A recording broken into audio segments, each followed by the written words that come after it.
السلام عليكم. يا رب تكونوا بصحة وسلامة. النهاردة هعمل معاكم الديكور القمر ده. هنعمله من حاجة بنرميها، اي ازازة بلاستيك عندك وورق ملون زي ما انتم شايفين. يا ريت لو عجبكم الفيديو ما تنسوش اللايك المتين والسبسكرايب وشير للقناة. يلا بينا نبدأ. بسم الله. هنقص الورق اي الوان عندك، هنقصها مربعات. المربع طوله 4 سنتي وعرضه 4 سنتي، ونتنيه بالشكل ده مثلث. ده اول مثلث، وبعدين نتنيه كمان مرة. ده تاني مثلث، وبعدين اتنيه كمان مرة، يبقى تالت مثلث. تمام. وبعدين اعمل زي دايرة كده اللي هي البتلة بتاعة الوردة واقصها. هسويها كويس بالشكل ده اهي، هتبقى بالشكل ده. بعد كده بقص بتلة واحدة بالشكل ده، وبعد كده بقص من البتلة اللي جنبها جزء زي ما انتم شايفين. بعمل زي تقوس في البتلة كده، بعملها بالراحة عشان ما تتقطعش مني. وبعد كده بلزقه بلزق صمغ كده اللي هو القلم ده، وبعد كده بلزقه واضغط عليه شوية لغاية ما يلزق. هيبقى بالشكل ده. هعمل الكمية بألوان. عايزين تعملوها لون واحد، الشكل يبقى لون واحد تمام. عايزين ألوان تمام. هوريكم أكتر من واحدة علشان تشوفوها بالظبط بتتعمل ازاي اهي. وبعدين بجيب واحدة عملتها واقص عليها علشان يبقى كله مقاس واحد.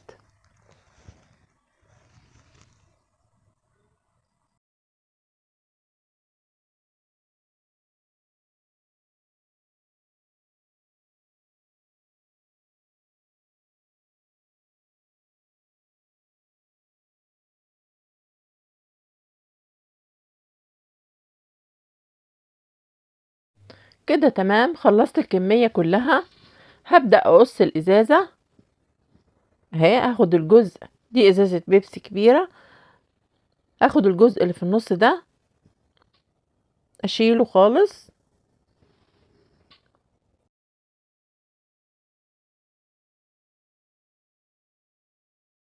كده الجزئين اللي انا محتاجاهم اهم.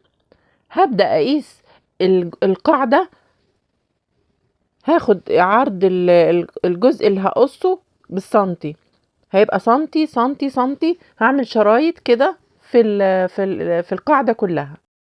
بعلمها عشان ما تبقاش شريط رفيع وشريط تخين او عريض، وببدأ اقصها. بقصها كلها بنفس الطول تقريبا. اعمل خط حتى بالقلم مفيش مشكلة. هم؟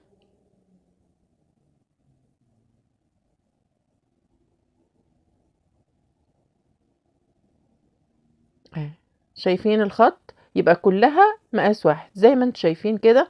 ابدأ اعمل واحدة وواحدة، يبقى شريط او جزء كده باخده لتحت كده، والتاني بسيبه واخد اللي بعديه.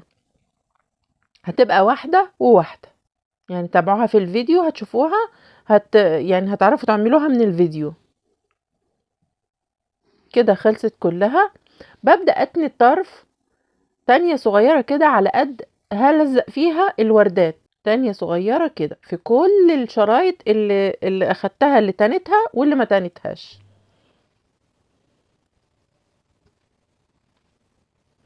اهي كده خلصتها بالشكل ده.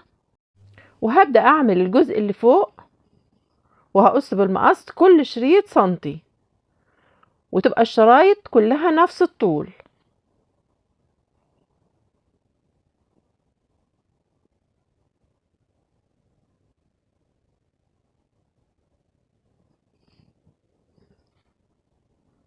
اهي بالشكل ده خلصتها.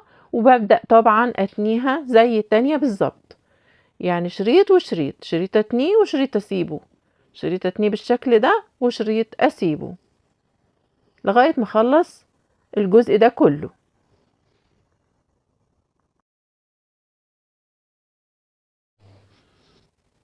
وببدأ اتنيه، وببدأ اتني الاطراف اللي هلزق فيها الوردات اهي، بتنيها تانية صغيرة كده يعني.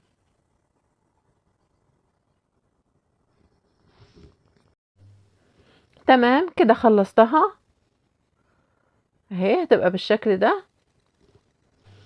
وهلزق في قاعدة الازازة الغطا بتاعها بمسدس الشمع او باي مادة لازقة،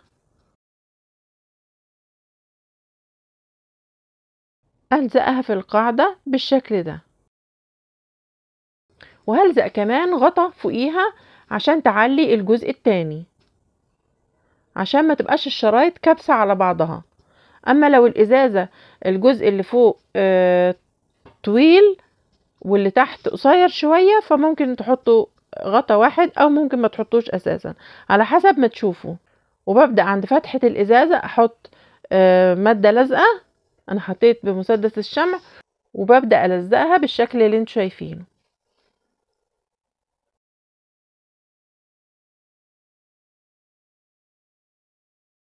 تمام.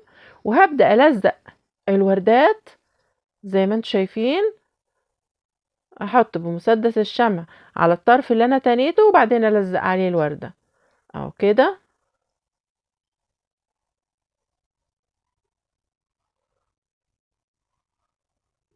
وألزق عليها الوردة. اخلص الشرايط كلها احط عليها الوردات ديت بالتناوب بقى.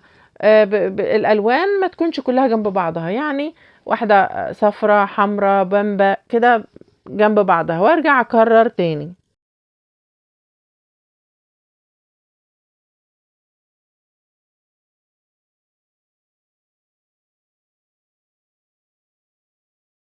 هتبقى بالشكل ده. ده الجزء الاولاني. القاعدة بقى هعملها من الجزء الفوقاني بتاع ازازة تانية، واحط على فتحة الازازة مادة لازقة بالشكل ده، والزقها في القاعدة من تحت. وبعدين الاطراف برضو الزق عليها وردات بالتبادل كده الوان مختلفة.